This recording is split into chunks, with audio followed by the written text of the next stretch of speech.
Badin le jol malu majorina balmake na odinge na ukakalane na fo ibrama gapu ngo kalane bi anga walanda bumuni no linga ude mande la manyani kake mali badin wagli tola mande zana de kanye ko so don ji don yere don no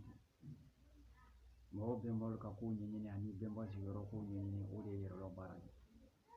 obuluma amina do anga walanda kwana badin kuma ya kala machwana mande do fo bi ti kata ko faruke tan segi isa monye faruke des siècles de France kana 18 siècles avant Jésus-Christ kana bla fo en plein termina sisa do fo la famba kanye fo la ka ko mandelu bembalu bora Afrique les bori fe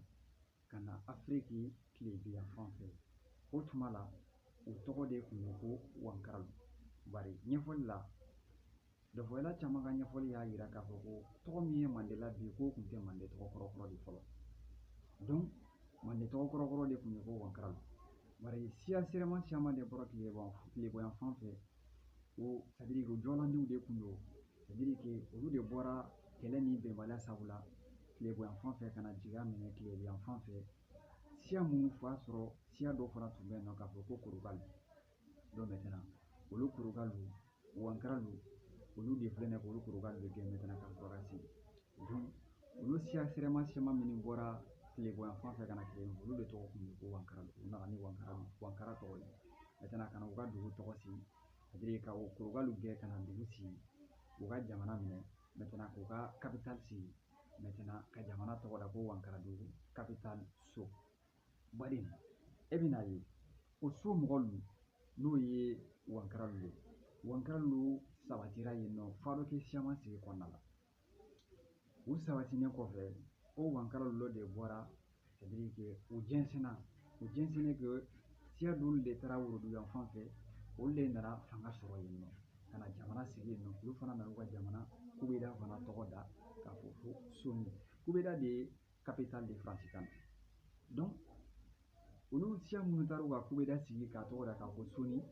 donc maintenant olu de b'a f'u yɛrɛ ma k'a fɔ k'olu ye sonikaw de donc sonika o kɔrɔ de ngo la k'a fɔ ko sonika soni c'est-à-dire que mɔgɔ minnu sigilen don soni komi a b'a kalama cogoya min na ngo la k'a ye mɔgɔ sigiyɔrɔ de ko fila i n'a fɔ n'i ko bamakɔ kan mɔgɔ min sigilen don bamakɔ n'i ko segu kan mɔgɔ min sigilen don segu n'i ko kucala kan mɔgɔ min sigilen don kucala donc sonika marakaw de y'a fɔ olu de ma k'a fɔ ko sonike donc sonike o kɔrɔ de k'a fɔ ko soni c'est-à-dire que sonika mɔgɔ minnu sigilen don soni marakaw ta foyi la bari a bɛna ye o wankaralu sabatinen kɔfɛ faroke siyaman kɔfɛ donc yan'o ka jɛnsɛn o tuma la o y'a sɔrɔ o c'est-à-dire que wankaralu o kelen don k'u ka jamana sinfonya o ye jamana sinfonya ka jamana marali mansaya ni a mansaya baara k'a bɛɛ lajɛlen sinfonya k'a to bonda kelen ma o bonda kelen ninnu olu ye c'est-à-dire que jamana mara o bonda kelen mɔgɔlu maintenant olu de tora kila mɔgɔlu bolo k'a fɔ ko c'est-à-dire que olu de welela k'a fɔ k'olu ye jamana bɛɛ mara olu de b'an bɛɛ mara olu de c'est-à-dire que marali kɛla donc maintenant bɛɛ tora k'olu de wele k'a fɔ ko kan maralu o de kɛra kamaralu de ye mais an tɛna don o détail kɔnɔna la tɛmɛ sira dɔrɔn de don donc olu c'est-à-dire que olu wankaralu sabatinen kɔfɛ maintenant o bɔnsɔn minnu nana olu de nana jamana yɛlɛma ka jamana tɔgɔ da k'a fɔ ko manden mansadenw u ka jamana mansadenw ka jamana komi tuma min na wagadu marakamasalo nana fanga sɔrɔ tuma min na ka na tile afiriki bɛɛ minɛ k'a mara hali mandenw fana tun b'o la donc maintenant olu de nana manden olu de tun b'a fɔ manden ninnu k'a fɔ ko malen bari marakalu y'a fɔlɔ u ka mansa de ma ko magan donc o den ninnu o y'a fɔ ko malen donc o kɔrɔ jumɛn n'i y'a mɛn k'a fɔ ko malen marakakan na o kɔrɔ de k'a fɔ ko mansadenw donc arabu bɛrɛbɛrɛ minnu na c'est-à-dire n'a min kɛra ni silamɛya tɔgɔ di faroke wɔɔrɔnan ni wolonfilanan cɛla la ka bɔ hijazi jamana kɔnɔna na n'ale ma ka ni madina donc maintenant olu de nana ni silamɛya c'est-à-dire que ka na silamɛya olu kɛra ma diyagoya la k'u don silamɛya la k'u don silamɛya la k'u bɔ sabato la parce que o tuma la olu fana tun bɛ bato min kɛ la o tun ye sabato de k'u bɔ sabato la k'u kɛ silamɛ de ye donc olu wagadu marakamasalo de filɛ nin ye ka silamɛya mɛrɛnti tɔw karama diyagoya la k'u don silamɛya la donc o wagadu maraka masa olu le nana fɔlɔ maintenant ka wagadu dɔ fɔlu sɛbɛn ani da wagadu lamini dɔ fɔlu a n'a c'est-à-dire que u ka mara dɔ fɔlu bɛɛ sɛbɛn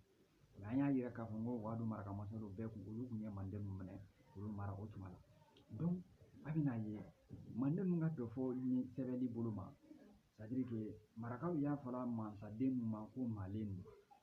ni o de ye sɛbɛnnikɛla minnu ye arabu la sɛbɛnnikɛla minnu ye nin komi e tɛ arabu la sɛbɛnsun na min kɛ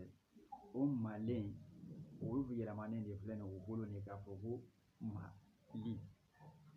e yɛlɛma k'a kɛ i de ye donc manden o y'a maninkakan de di marakalu ka fɔli la olu de b'a fɔ ko malen donc o malen o de yɛlɛmana arabu bolo k'a kɛ mali k'a fɔ donc bari o mali de tora arabu ka dɔsiriw kɔnɔna la u ka dɔsiriw bɛɛ kɔnɔna la an'u ka dɔfɔliw bɛɛ kɔnɔna la fo ka taa se wurunɛya natuma ma n'ale ma faransi n'a den kɔmaɲɔli de don donc olu wurunɛya ninnu olu de fana de nana arabu ko dɔsiriw de ta maintenant k'u dala minɛ u ka kan de la maintenant o dala minɛlen u ka kan na dala minɛli de ye tradition de ye o dala minɛlen u ka kan na n'ale ma faransi kan de donc ka mali tɔgɔ min tun bɛ u ka dɔsiriw kɔnɔna la o fana y'o mali kelen de tɔgɔ ta maintenant k'o bila u ka dɔsiriw bɛɛ kɔnɔna la donc ka mali histoire sɛbɛn ten ka mali histoire bɛɛ sɛbɛn ni mali tɔgɔ de donc fo ka taa se denyɛrɛla tuma ninnu ma donc denyɛrɛla tuma ninnu la faransi y'a ka wurunɛliw bɛɛ fara ɲɔgɔn kan maintenant ka wurunɛliw o bɛ tɔgɔ da k'a fɔ ko sudan français donc sudan français ninnu fo ka taa se denyɛrɛla tuma ninnu ma baba moribo keyita ale ka hinɛ a la o de kɛra mali kanci fɔlɔ de ye donc o de ko n'a ma ɲɛ k'a fɔ ko an na hɔrɔnya bara segin a ma donc ale ye c'est-à-dire que ala jamana tɔgɔ kɔrɔ la segin a ma o de kɛra mali de ye o mali o de filɛ nin an bolo hali sisan tɛ kɔni baden nin tun ye jaabi fitinin de di ka badema ninnu ma ni video nin diyara n y'a ɲini fɛ i k'a like i k'a partage i k'i abonné an ka chaîne YouTube sanfɛ walasa an ka jaabiw nataw ka na fɔ baden komi an ye kuma dɔw fɔ la